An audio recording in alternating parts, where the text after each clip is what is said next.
This week on the It's Take Two podcast. That's what you two were like on set, though. Sometimes you had whole conversations that were just numbers and letters. You at 4-3? We don't. Yeah, no, I'm 56. They're just like real stories. I think I'm just nosy. Working with people and knowing how people's lives work, and filmmaking is a good way of sort of giving them a platform for that. You'd have to think about cleaning it. Well made though, yeah, cleaning it.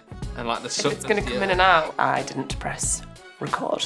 Let's just hear everyone going, oh, everyone wincing at home. You can feel overwhelmed with how much you feel like you should know because of the small crews that you're working in. When in reality, the reason why there's the cam up the first ACs and the second ACs because there's so much.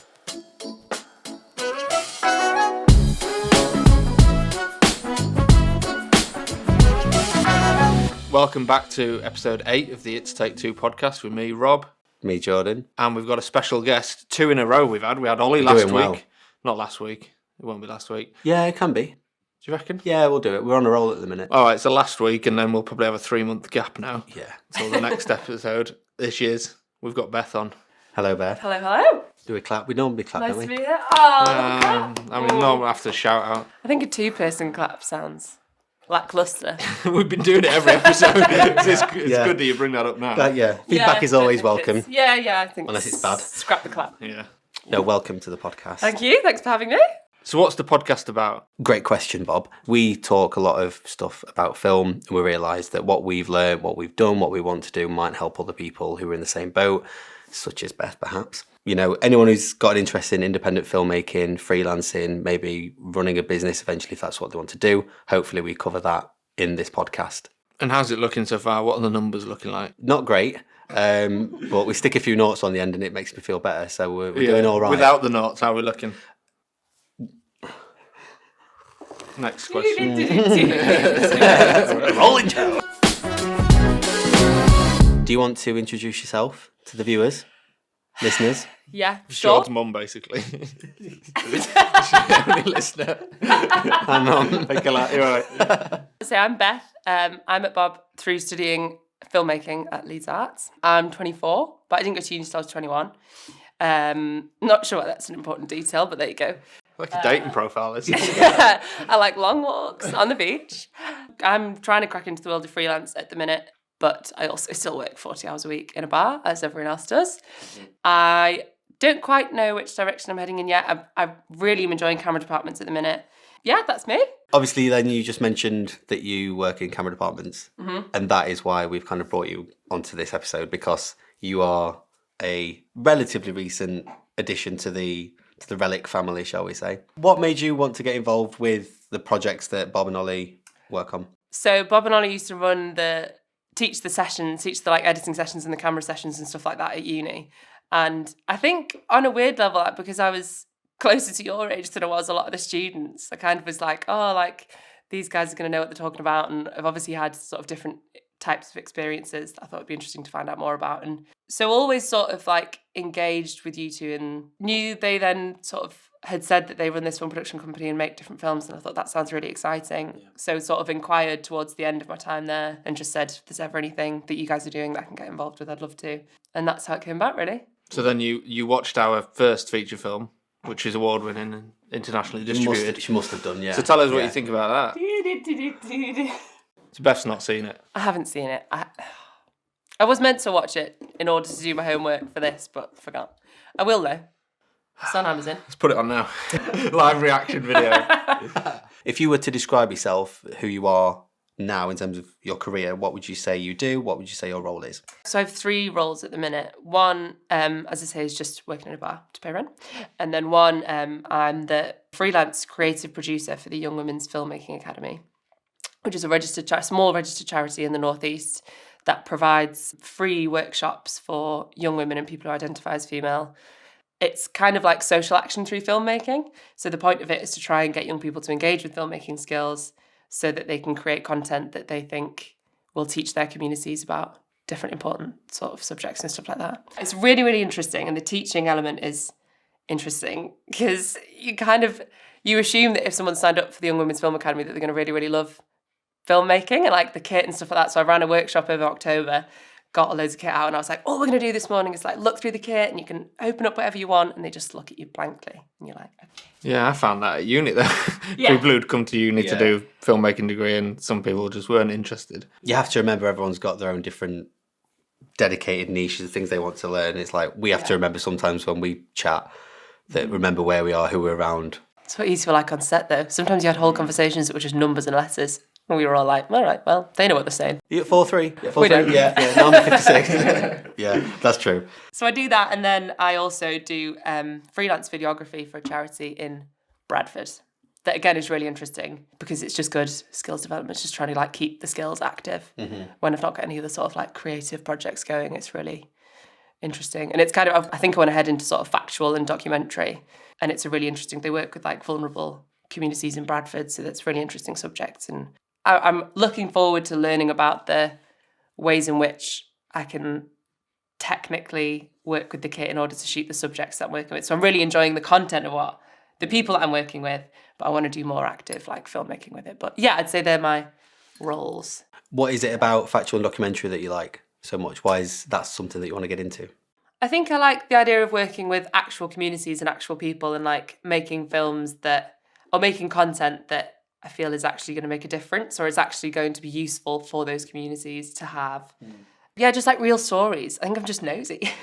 I like the idea of actually like working with people and knowing how people's lives work, and filmmaking is a good way of sort of giving them a platform for that. We have a few questions that we like to ask every guest that we've had so far. For you, when was the moment you realised you wanted to work within filmmaking? It's on my top 5 list, so we'll get to that. But I went to see American Animals, which was Bart Layton's, I don't know when it was made, 20-something. I've got it on my list. So I wanted to do acting for a long time, and that was I was totally set, that's what I was going to do. And then went to see that on my own. I had a spare afternoon, and I remember finishing and thinking, it was such an amazing film, but it was the first time I remember thinking, I actually want to be able to make it rather than just be in it. I remember thinking, there's so many different elements to it and so many different layers. And it was such an experience for me to watch that I was like, what a skill to be able to pull all those things together and be able to like understand all of the different elements that you need to make a film. And there's so many different elements that you need to make a film. So that was very clearly actually the moment I remember thinking, I want to make them. I want to, or at least be part of the process that makes them. And how old were you at that point then? 19 maybe?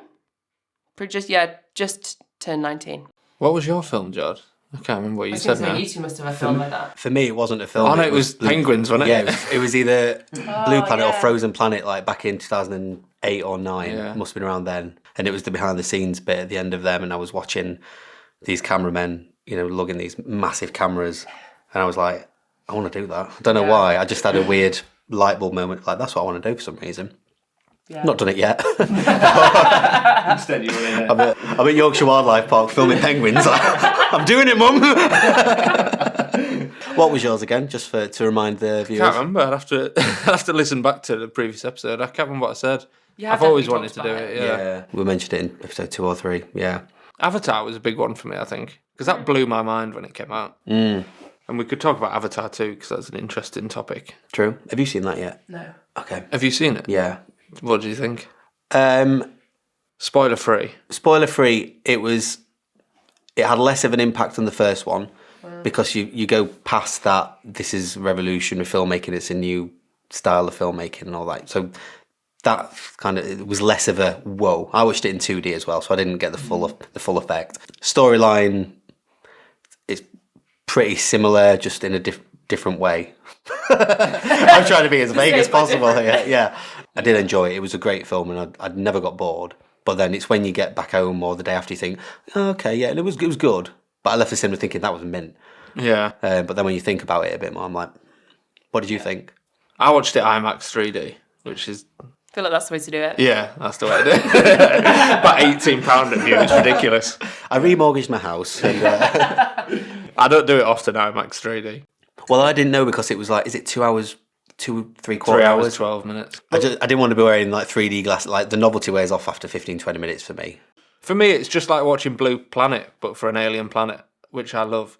Like, there's loads of shots of them just in the water with these whales with like They're loads incredible, of aren't fins. they? I love that. I could have just done that all day. Yeah. Yeah, plotline was kind of so-so, wasn't it? But Yeah. visually amazing. I think that's generally been the review, though. People have said, obviously, it's a spectacle, but, like, Yeah. it's nothing crazy special in terms of story.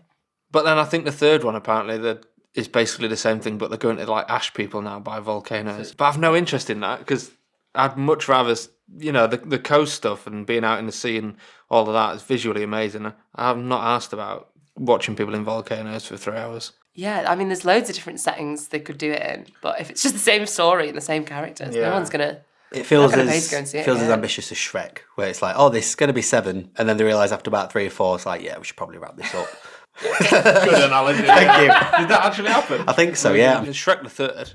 Shrek Forever Shrek After. 2 is Forever great. After. Shrek 2 2 is is great. 10 out Shrek 2 is of the 10, best. but Shrek after 2 is that, amazing. not worth DVD watching. bonus extras on Shrek 2. So good. Yeah, Far, Far Away Idol. yeah. Great.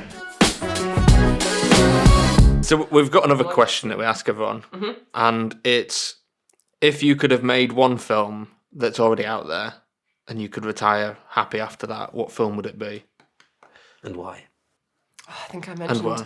Do you know what I watched the other day that I think this is possibly... It's on my top 3, and I think if I could make something as good as it, I'd be like, cool. It wasn't Among the Living, because you're not seeing it. Oh, it wasn't Among the Living. I will watch it. Bo Burnham's 8th Grade. Did you ever see it? No, I've not seen 8th Grade, actually. I've seen Inside, and I've seen that multiple Inside's times. great. Yeah. Yeah, I mean, I loved Inside, yeah. But he made a film in 2018. 18. And it's so simple. It's dead simple. It can't have been expensive to make. I think I like the fact that it's really effective but dead simple.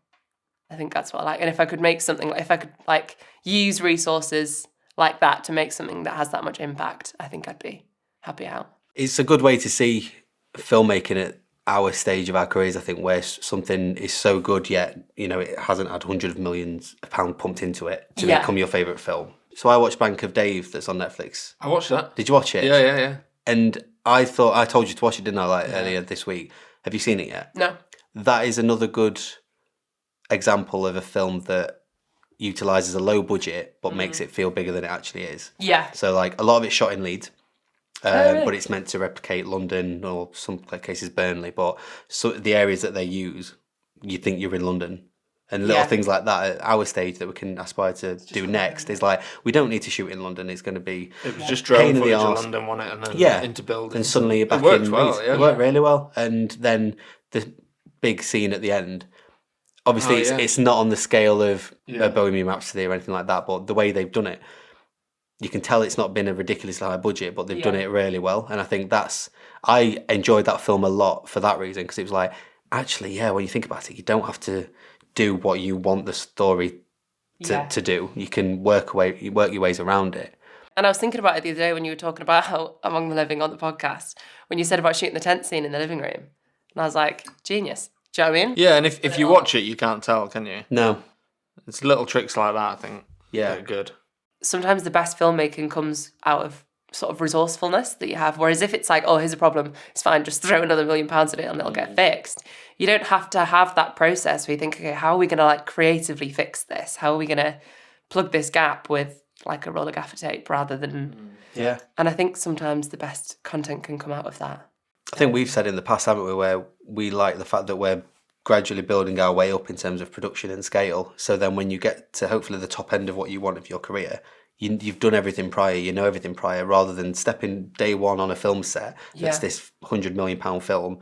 You're seeing the pros do it, but then you've missed that massive gap of knowledge and troubleshooting and diagnosing issues, things like that hopefully we can do the way we've chosen to do it. Yeah. Yeah, it's getting them years of practicing and multiple films worth of practicing, isn't it? Yeah, it's a slow burner, but hopefully worth it in the end. Shout out time. So you have listened to all the episodes, haven't you? So you'll know by now that we have a shout out because we're not yet sponsored. Still. Applications are welcome. I also realised that if anyone's watching this, they won't realise that we are a filmmaking podcast, so we've got nothing to Yeah, we need some draw attention to. props or something, really. I'll just put some lenses out. Oh, we should have got them Oh, lenses. the flasks. I've got a one. lens. Go. Bring it next week. Next week. Yeah. Merch. Have I told you about my idea? No. Oh, Right, I want to get this out there because I feel like it's brilliant. What is it? Right. You know how you get your flasks that look like lenses and you'll get it as like, because, you know, got it for Christmas, your auntie's cousin's gone, oh, I know you're into filmmaking, so I got you this. Yeah. We'll go one better. One that looks like a 70-200mm. Yes. That when you zoom in, it extends the length of the cup so you can choose whether to have a small, medium, or large. Oh, but it also looks like a zoomy. Exactly. Very good. And very then, good. you know, your little lens cap to use as a lid. And then I also thought, where it says like 70-200, that can be the thermometer for the heat inside, so you know what temperature your drink's at.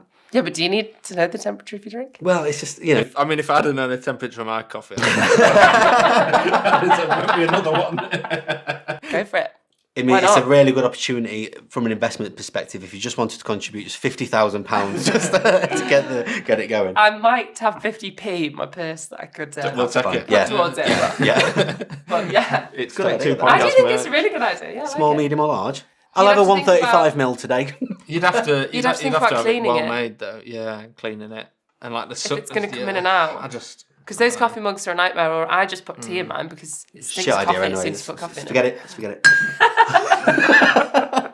I've had a long, hard think about who I'm going to shout out. And I'm going to shout out my Auntie Sue, which may seem random at first, but she's fantastic. She's a proper fangirl for me in my film career. Like, she really, really wants me to stick with it.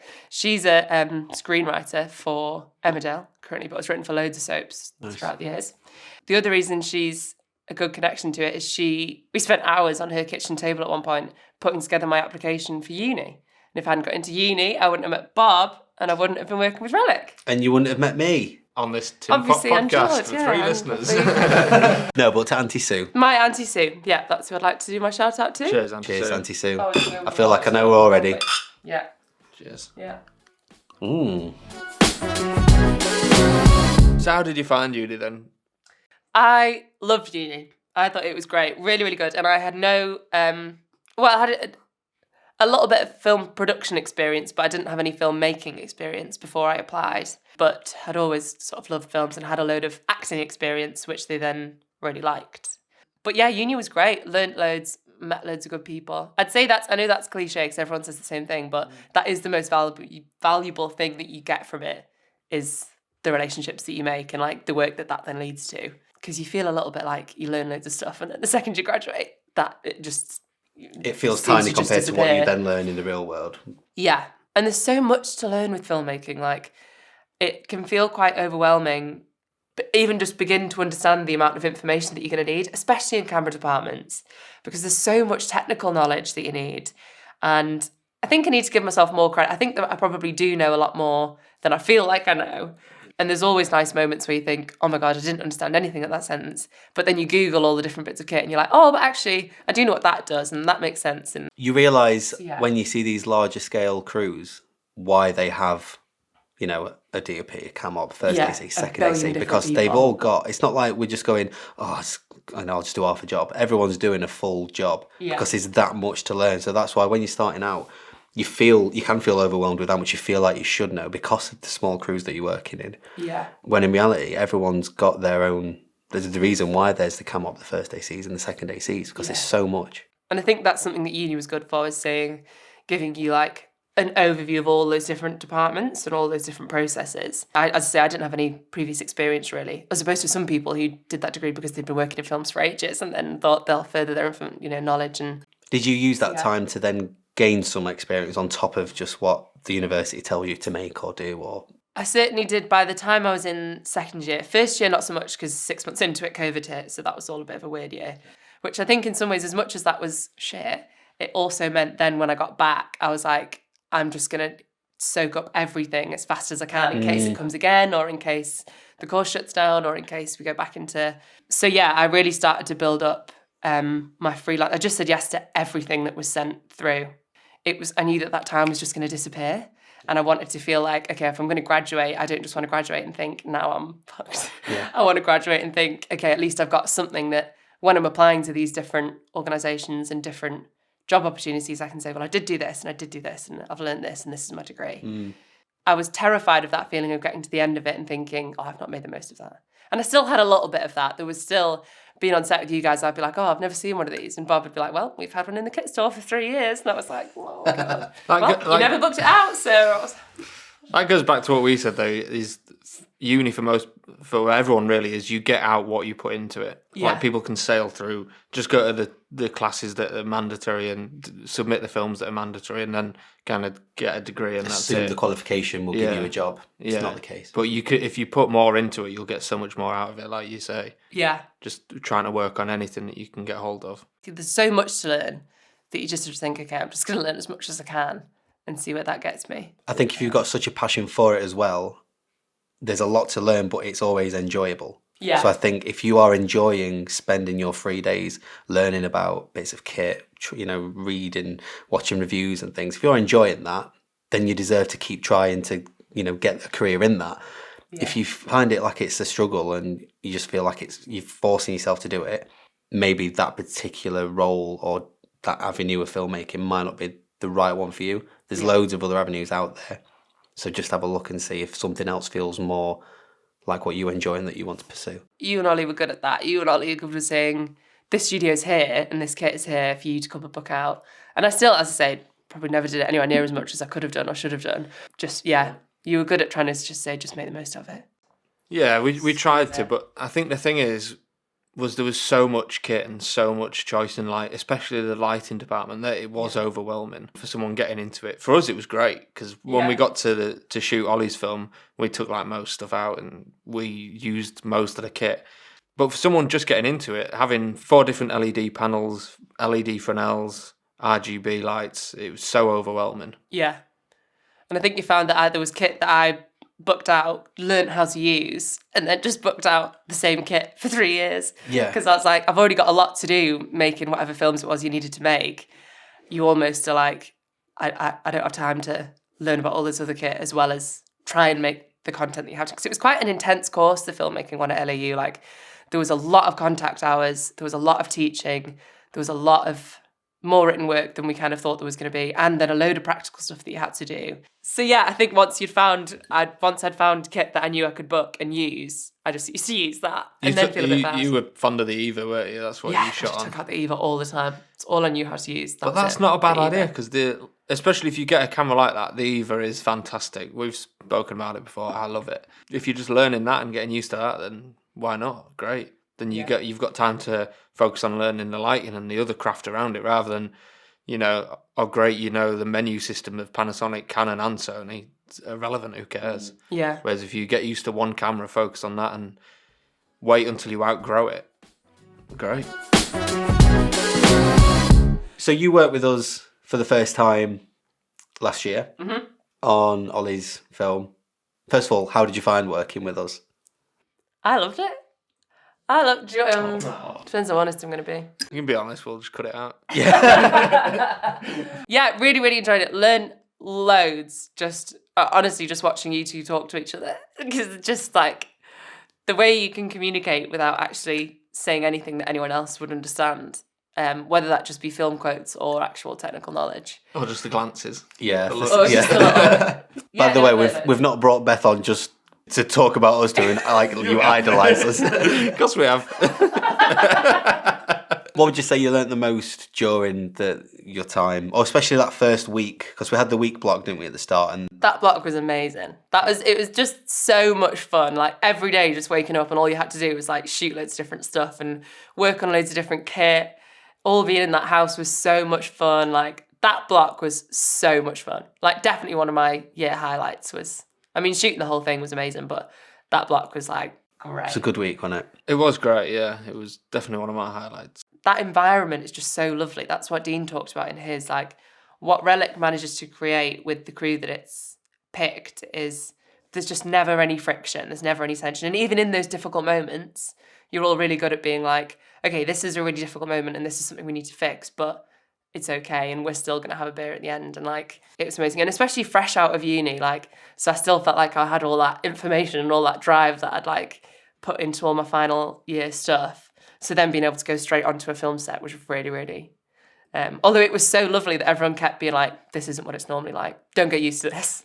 Don't think this is what sets in the industry are actually like. And I was like, I think this is what it's going to be like. I think it's just everyone being friends. They can't all be that nice. Maybe it's just any sets that me and Jord are on. Yeah, we just an bring the absolute party. presence. Yeah. You started the film shoot as AC. Mm-hmm. Jord, you were camera op. I was DP. Mm-hmm.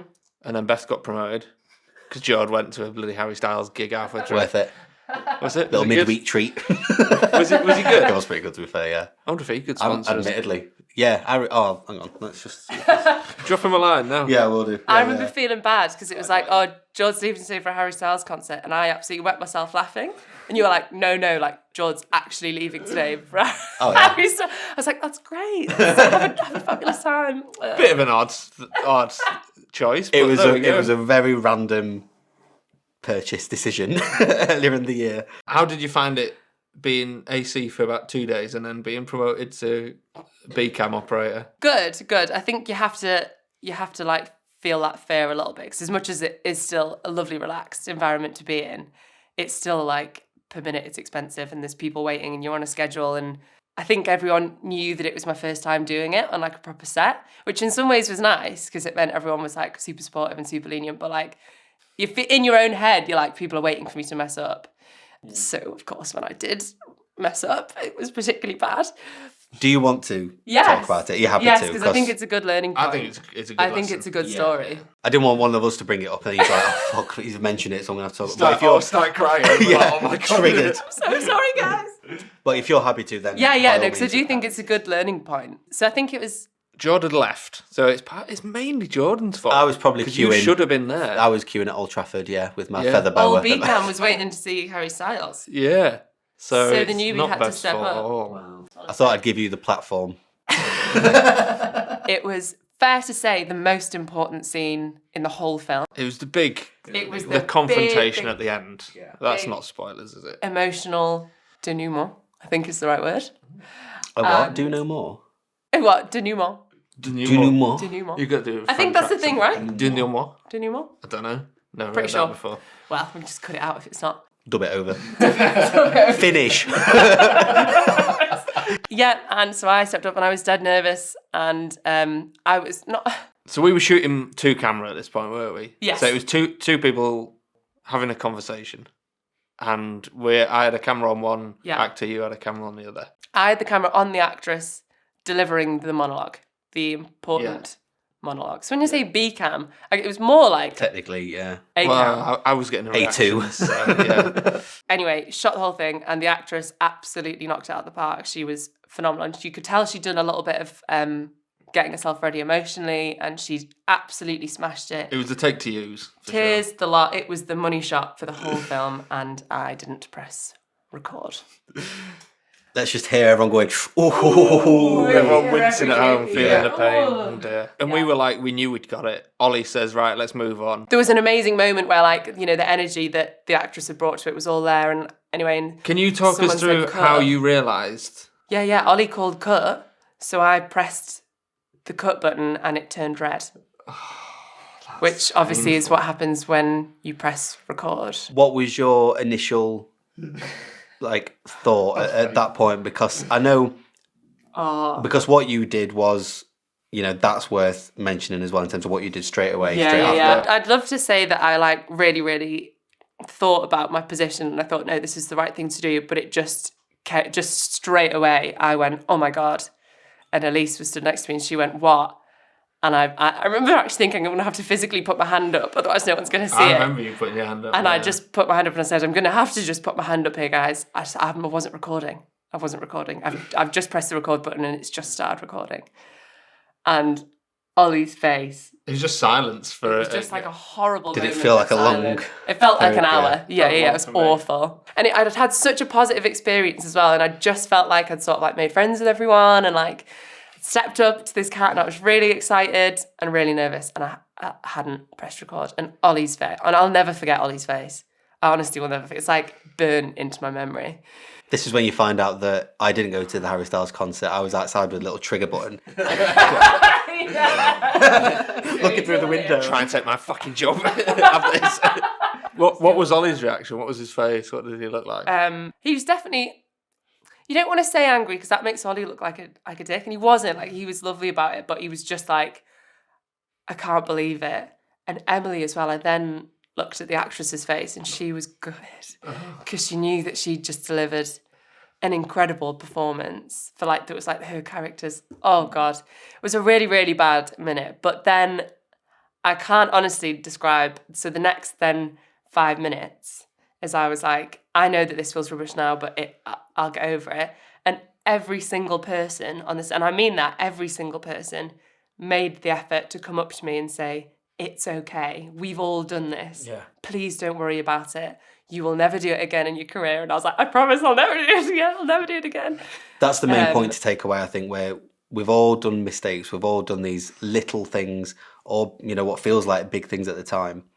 But by making those mistakes or errors or just lapses of concentration, you remember to never do that again, because that goes through your checklist of what you need to think every time you press record moving forwards, and it happens to all of us. But that was the thing to do, was to put your hand up and say straight away, because it would have been very easy, because we weren't going to review it. We were moving on because we were tight on time.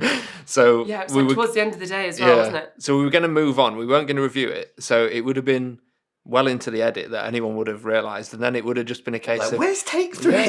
Have we not got? Did we not do a take 3 on this camera? And we probably wouldn't have even remembered it was you on camera, and we blamed me. Probably, yeah. Not only is he not here, he's got the fucking Harry Styles. He's also not pressed record on this take. What a fucking lemon! But 100% the right thing to do. Ollie called me over. Ollie said, Beth, can I just speak to you for a minute?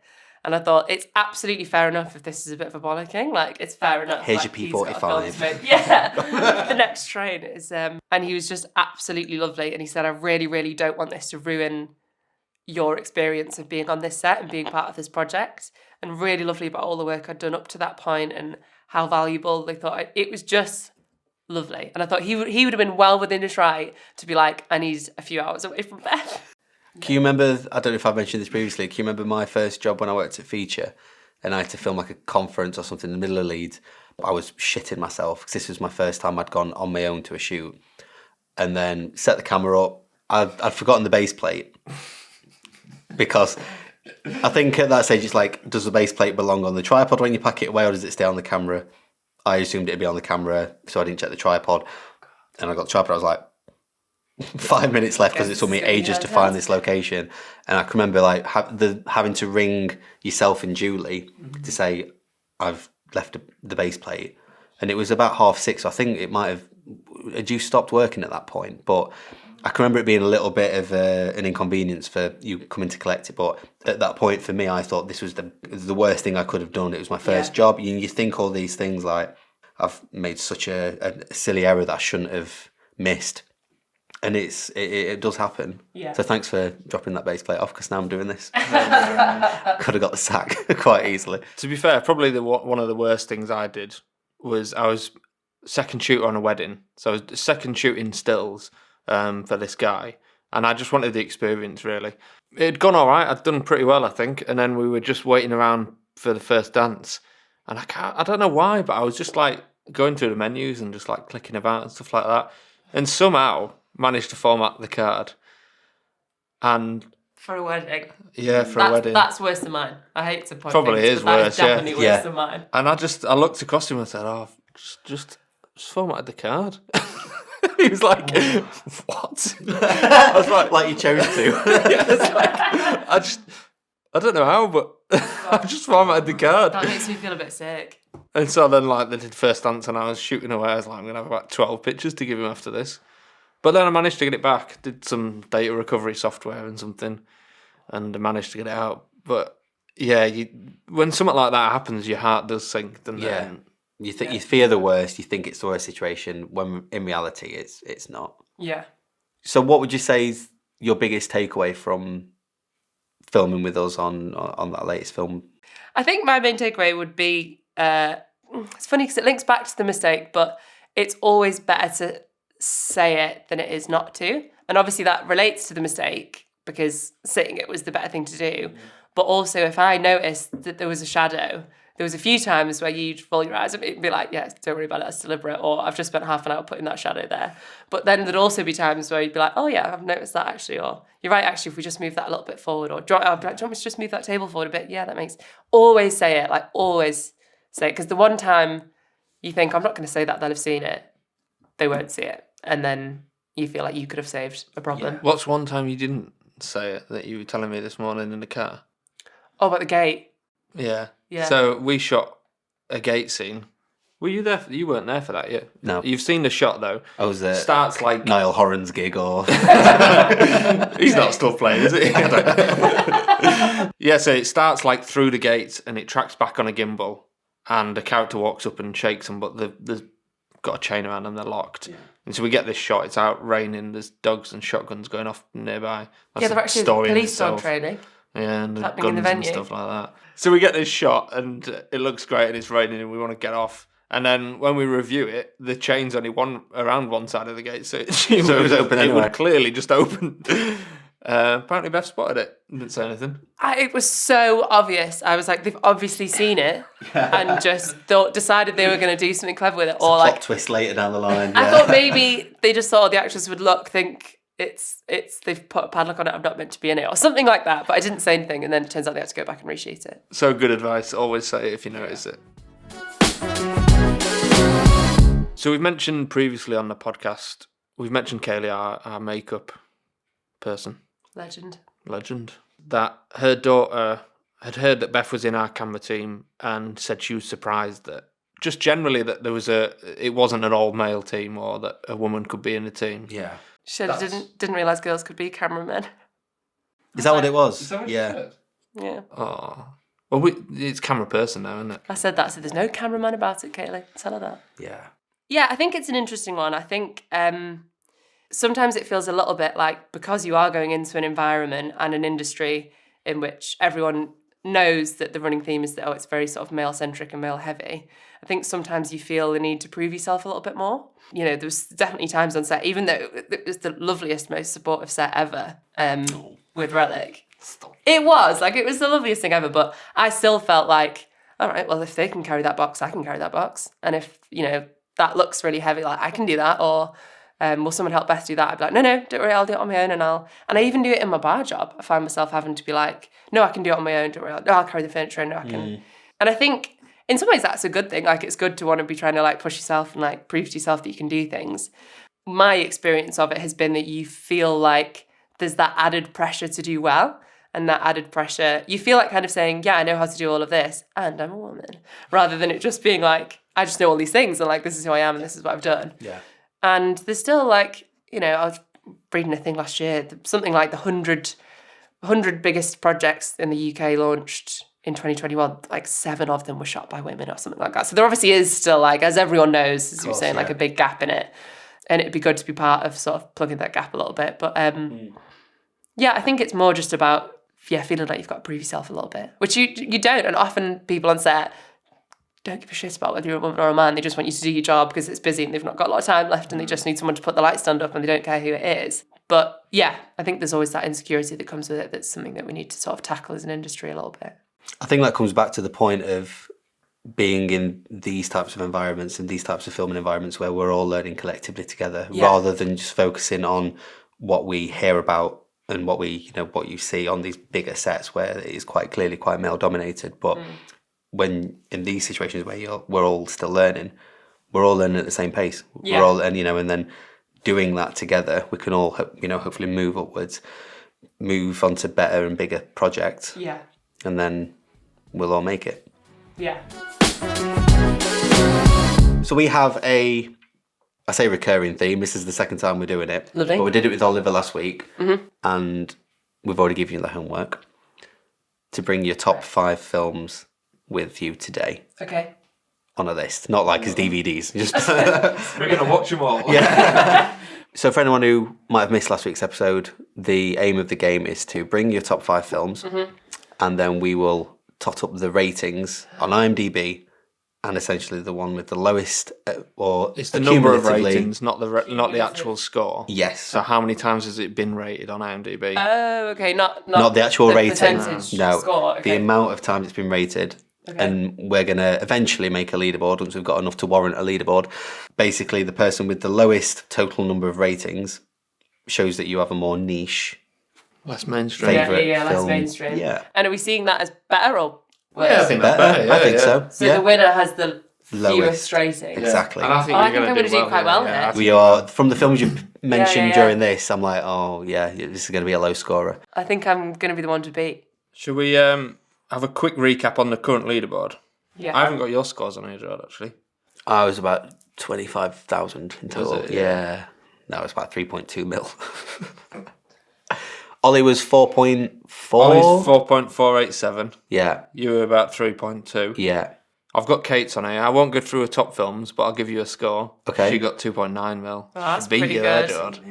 And I'm on a cool 900,000. No, I'm in the sub mil club. Sub-mil. Easily in the... I don't know whether I'm going to be in the... You must be. So, shall we go through... Let's go through your In top five. descending More than order. 5, wait. We'll go at number 5. Du-du-du-du-du-du. that. Number 5, I'm going to... Hang on. I didn't realise it I was thought going it was to going be... to be snappy. Yeah. this. I thought didn't we were realise it was get going to be a through it. competition. I thought So people were... No, you can't change it now. No, I'm not. I haven't ordered them. I've just written them down. No, it doesn't matter. It doesn't matter. Okay, I'm it still going- totals up the same number. We're good. We're good at maths. 5. Go on. 5. I'm going to go for... Can it be series as well, or it's just films? Films. Ooh, yeah, just films. Films. If we bring you back, you Okay, can do fine. series. Yeah, we'll have to do a series one as well. In that case, in 5th place, I'm going to put Roma by Alfonso Choice. Cuarón. First film I watched where I was like, cinematography. Beautiful. 4. I love the fact that you've dated them on your list as well. Well, yeah, I thought I was Harvard going to need to reference. look impressive. You know what I mean? Number 4, I'm going to go, I think I'm going to put 8th grade in number 4. Oh, that's going to be a good score, isn't it? Bo Burnham, 2018. Not even on IMDb. Beautiful. There you go. No, it's because it's... Oh. Our short films are on IMDb. Of course, 8th grade's going to be on there. 3. I, Daniel Blake, Ken Loach. Mm-hmm. That's going to be... Let's just say you've won. Let's just call it I think quits that's... there. Well, Yeah. my top one... Infinity War. American Animals. Second favourite film of all time. My number 1 film of all time is Rain Man. That might have ruined you there. I know, because that is is a big, big, big one. So that will have been reviewed a lot. Yeah. Oh, that one's going to have wrecked it, isn't it? I'm going to have done really well. You were doing You well. leave the game. Let's see what Rain Man is. What are the scores on the doors, Bob? On the doors, we have, coming in at number 5, Roma, 161,000.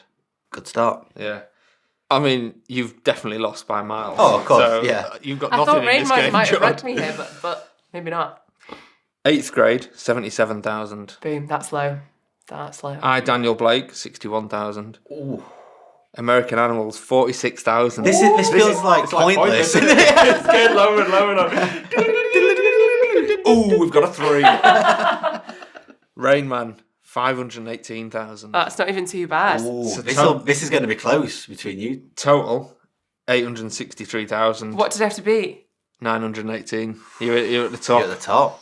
Close Just, second. You're the Jodie Kid on the Top Just- Gear leaderboard at the top. I knew I should have put Among the Living in mine. 863,000. Pretty good that. Well You're played. at the top. Yeah. Well Dean played. will probably win when he comes on again. Because he's got some... We'll just not invite Dean back. Yeah. Sorry, Dean, you're not coming back. So well done, Beth. You're in the lead. You joined me in a sub 1 million club. Miles away from Ollie on 4.4 million. 4.4 million. What did he actually just go through the whole Avengers? What did he pick? What How did he get that screwed high? him over was Inception with 2.4 million India. in one film. Wrecked. Straight away. Yeah.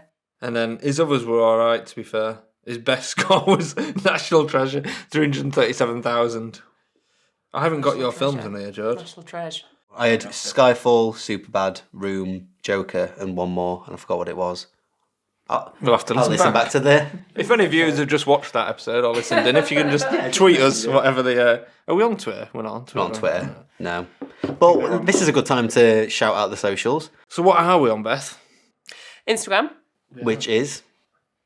at It Takes Two. It's Take Two. At It. I We thought we got away with it. Yeah. Do you want to do it, Bob?